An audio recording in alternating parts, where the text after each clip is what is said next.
Welcome to Jurisedge Academy's YouTube channel. In this video, we will be discussing whether the 2022 exam of CLAT PG will have the subjective portion or not.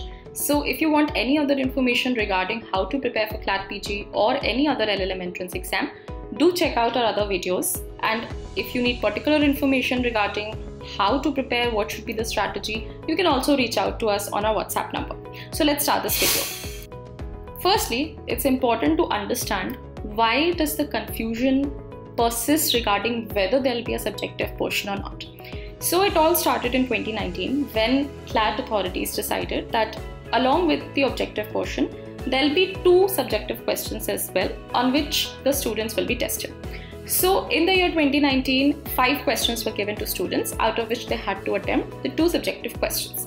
But in the year 2020 and in 2021, due to COVID pandemic, it was practically not possible to conduct an examination, a detailed examination, having both objective as well as subjective portion. So toward the end of both these exams, the CLAT authorities decided that it is best to drop the subjective part from the pattern. So again, there is no surety as to what will happen in May 2022. And therefore it cannot be reasonably predicted whether there will be a subjective portion or not. But if all goes well, if condition improves, then there are very strong chances that there indeed will be a subjective portion along with the comprehension based objectives. Next comes the question as to why does it matter? Why does it matter whether there will be a subjective portion or not? So it matters for 2 things. 1, you need to understand whether you have to prepare for it or not. 2, you also need to understand the importance of the subjective part. So when in 2019 there was a subjective portion, it was found that candidates scoring same or similar marks in the objective portion, for them the subjective part was the deciding factor as to how well they do. So subjective portion has the ability to transform your rank in any direction.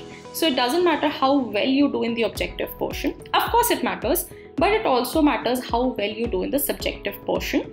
And that is wherein the discrepancies are there, wherein students are able to score marks on the extreme ends of the score.